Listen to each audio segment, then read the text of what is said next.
Hola gente bella, bienvenidos. Soy Georgina y esto es Lidera tu mente. Seguimos reprogramando la mente mediante el estudio de un curso de milagros. Y hoy nos toca comenzar con el estudio de otro tema, que es el tema 4 y es la explicación a la pregunta ¿qué es el pecado según la visión de un curso de milagros? Este video, que va a ser el número 256, voy a tratar este tema, esta pregunta y su respectiva respuesta que sale en el libro.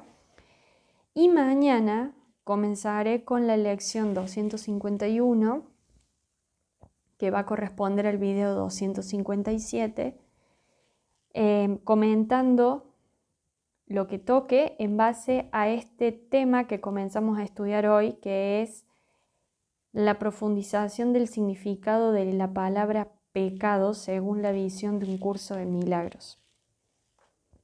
Entonces, el texto, el libro dice: el pecado es demencia. El pecado es demencia. ¿Cuándo estamos dementes? Estamos dementes cuando no tenemos mente, cuando no somos conscientes. Una persona demente es una persona que no es consciente, que no tenés conciencia de lo que haces, de lo que decís, de lo que sentís. Y el pecado es eso. Es lo que hace que la mente pierda su cordura y trate de que las ilusiones ocupen el lugar de la verdad. El pecado es lo que hace que la mente pierda su cordura y trate de que las ilusiones ocupen el lugar de la verdad.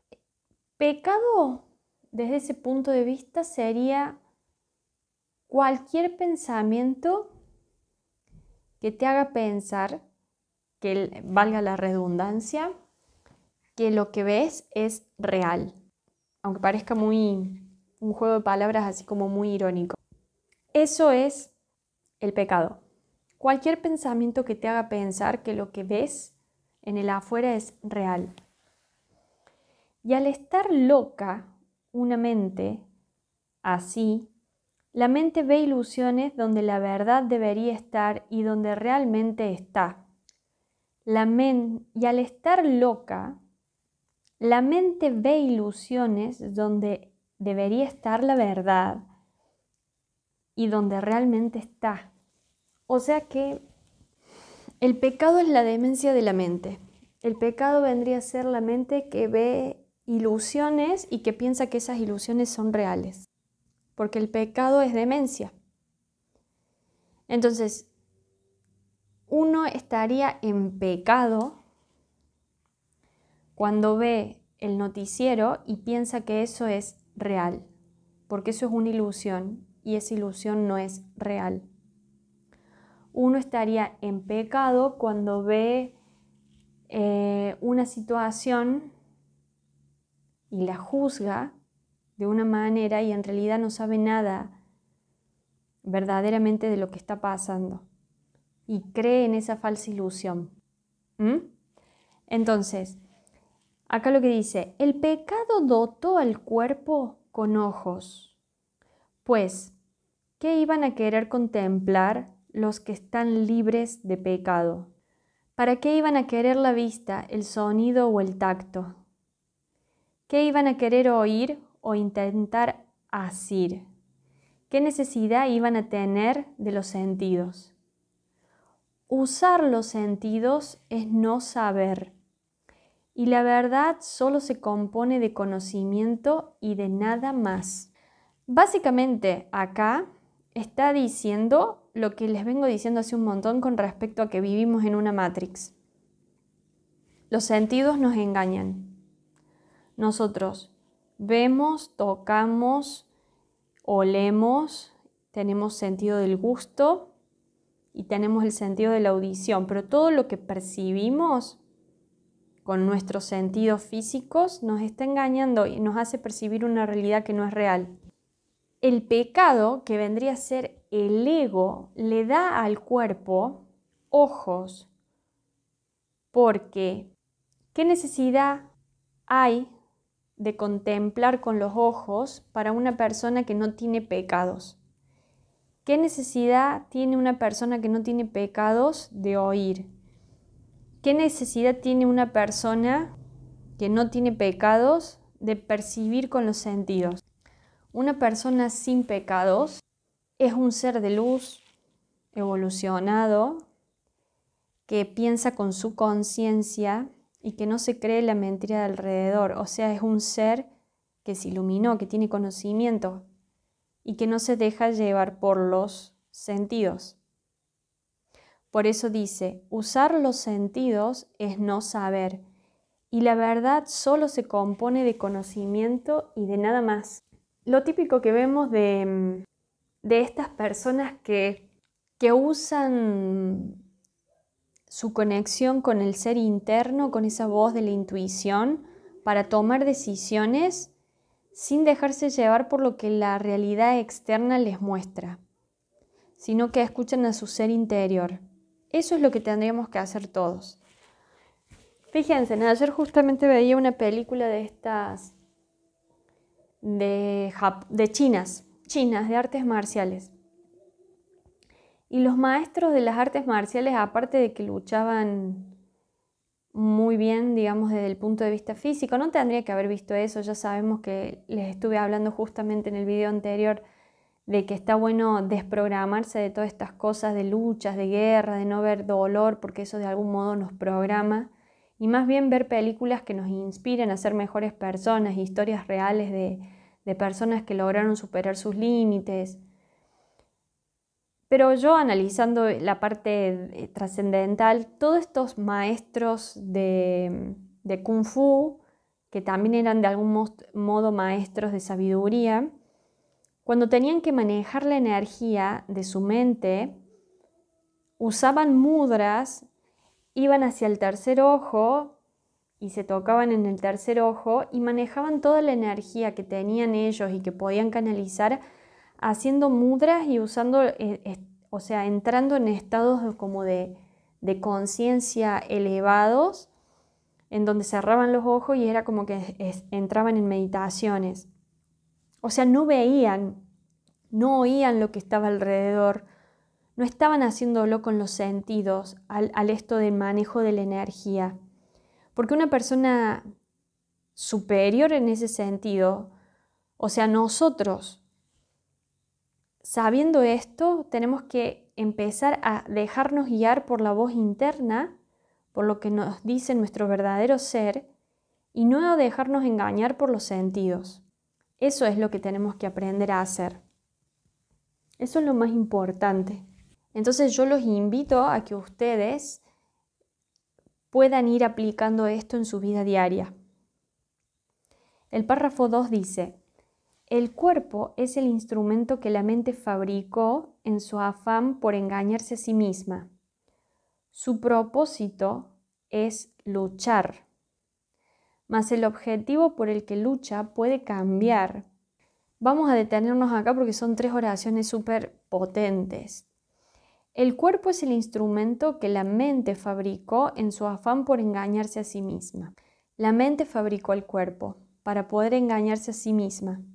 Y con el cuerpo vienen los sentidos. El propósito del cuerpo, ¿qué es lo que es? Luchar.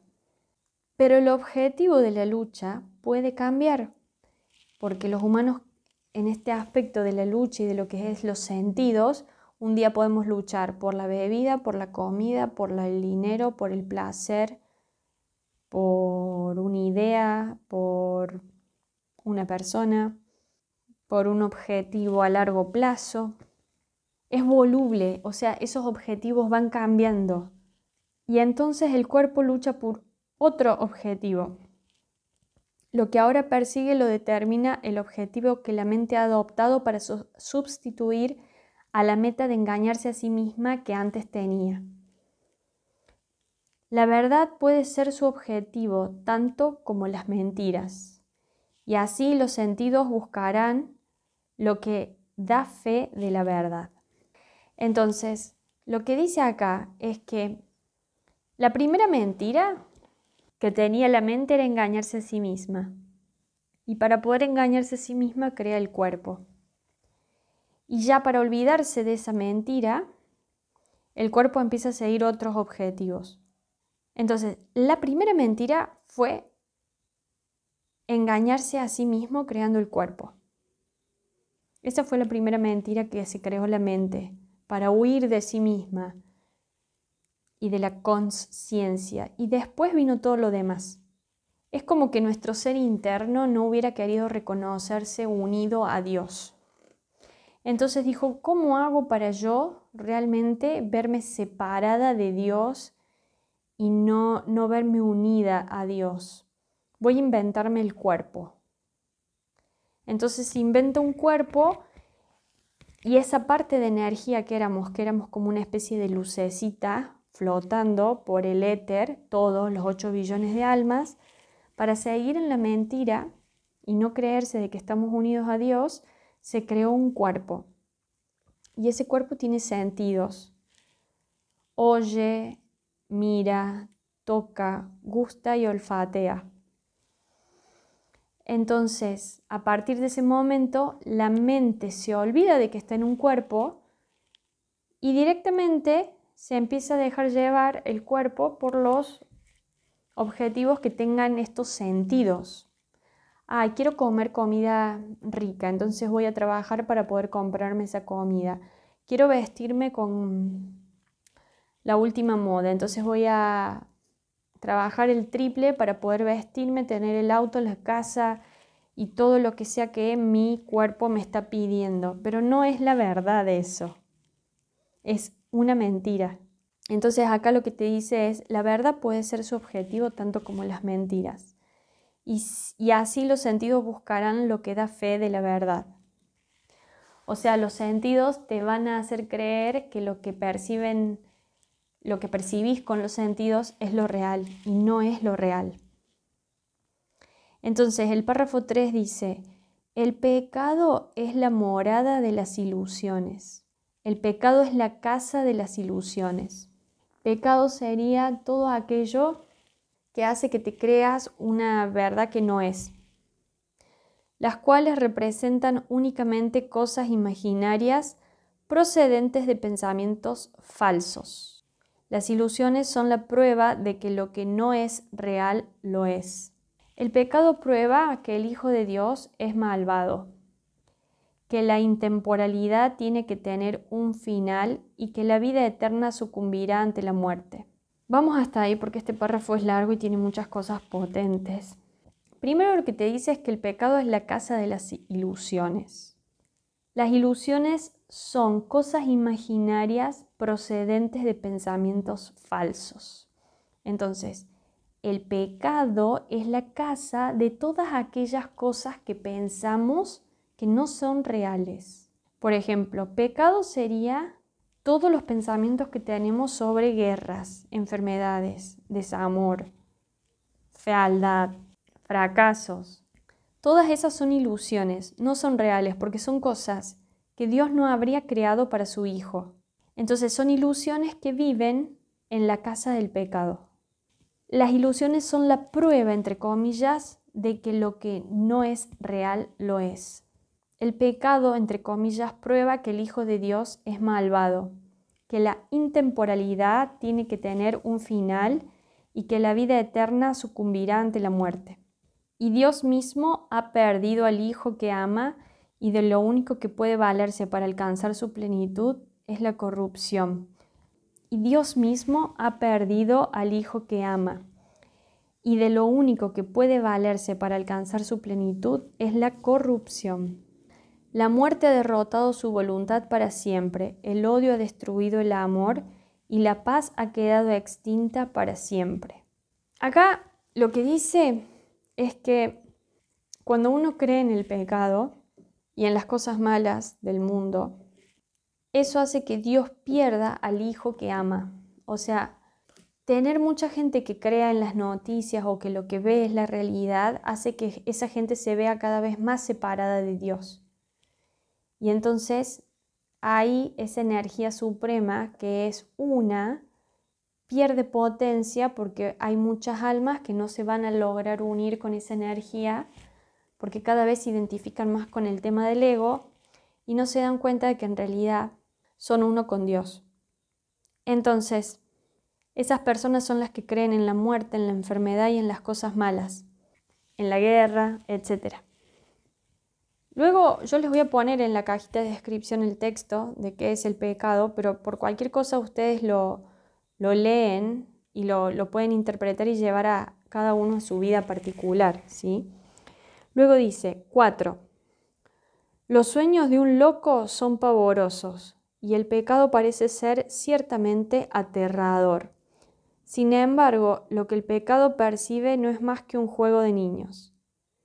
El Hijo de Dios puede jugar a haberse convertido en un cuerpo que es presa de la maldad y la culpabilidad, y a que su corta vida acaba en la muerte. Entonces, fíjense en lo que dice. El Hijo de Dios puede jugar a haberse convertido en un cuerpo que es presa de la maldad y de la culpabilidad y a que su corta vida acaba en la muerte. Mientras tanto, su Padre ha seguido derramando su luz sobre él y amándolo con un amor eterno que sus pretensiones no pueden alterar en absoluto. Acá lo que está diciendo es que, básicamente lo que acabo de decir antes, es que cuando nosotros creemos en esa realidad que es mentira, en el mal que hay en el mundo, nos estamos separando de Dios. Cuando nos creemos un cuerpo, pensamos de que hay maldad, de que puede haber pecado, de que puede haber culpables y de que vamos a morir físicamente. Es lo que siente la mayoría de la gente, que sí, que vamos a morir físicamente, pero vamos a volver a nacer. Y si no necesitamos volver a nacer es porque hemos hecho bien todo de acá, nos vamos a volver a unir con el Dios creador. Pero vamos a ser eternos siempre. Eso es lo que tenemos que saber. Y que siempre, por más que nosotros decidamos creernos la mentira, siempre va a estar el Padre, o sea, Dios creador, derramando su luz sobre nosotros para que podamos triunfar y ser lo mejor posibles. Y algún día despertar y volvernos a unirnos con Él. En el párrafo 5 dice, ¿hasta cuándo, Hijo de Dios, vas a seguir jugando el juego del pecado? Entonces esta pregunta la podemos hacer desde otro punto de vista diciendo, ¿hasta cuándo, Hijo de Dios, vos, el que estás escuchando o la que está escuchando este video, vas a seguir creyendo en las ilusiones del ego, en las ilusiones del cuerpo? Tenemos que saber que lo que nos rodea, percibido por los sentidos, parece real, pero no es lo real. Lo real se crea en nuestra mente. Tenemos que aprender a crear con nuestra mente las condiciones que queremos tener en nuestra vida para que esa vida maravillosa que Dios quiere que tengamos en esta realidad se pueda manifestar. Por eso dice, ¿no es hora ya de abandonar esos juegos peligrosos? ¿Cuándo vas a estar listo para regresar a tu hogar? Acuérdense que nuestro hogar es el cielo y el cielo no es más ni nada menos que la mente de Dios. Es el lugar en la mente de Dios donde todo es paz, amor, salud, abundancia. ¿Cuándo vas a estar listo para regresar a tu hogar? Hoy quizás. El pecado no existe, la creación no ha cambiado. ¿Deseas aún seguir demorando tu regreso al cielo? ¿Hasta cuándo, Santo Hijo de Dios, vas a seguir demorándote? ¿Hasta cuándo? Un poco me lo digo a mí misma. Esto de tener que ser consciente permanentemente, de no creerse la realidad que supuestamente te quiere vender el contexto en el que estás metido. Sea lo que escuchás por la radio, por la televisión, lo que te quiere vender la gente que te rodea, o sea, crearte tu propia realidad y hacer lo que realmente querés hacer sin darle pelota al resto. Eso es muy importante. Así que yo los invito a ustedes a que se desconecten de todo lo que les haga sentir de que no valen, de que son incapaces, de que no son del todo buenos. a todo, que se desconecten de aquellas personas que las hacen sentir menos o las hacen sentir mal o las quieren menospreciar o hacer sentir que son inútiles y que no pueden por sí mismos lograr lo que quieren, que se alejen de las personas o de las situaciones o de los medios de información que atontan, que te hacen creer en lo malo, en vez de ver la parte buena de la vida, del mundo, y que se concentren en ustedes mismos, en hallar esa paz interna para lograr lo mejor junto a Dios. Bueno, gente, media larga la lección, pero bueno, como siempre estos temas son profundos y es necesario que lo sepamos. Así que recuerden que el pecado es demencia, es no tener mente, es hacer que la mente pierda la cordura y trate de pensar de que las ilusiones son la realidad. La única verdad es el verdadero conocimiento. Así que bueno, podemos reflexionar eso hoy, a la mañana y a la noche, ya saben cómo recomienda el curso de milagros hacer con estas lecciones. Espero que esto lo hayan entendido, les haya servido. Y ya saben que pueden comentar, darle like, suscribirse, activar las notificaciones y la campanita y compartir en sus redes sociales para que cada vez se una más gente a este nuevo camino de despertar y de reprogramación mental. Les mando un abrazo gigante y nos encontramos mañana con la lección 251. Chao.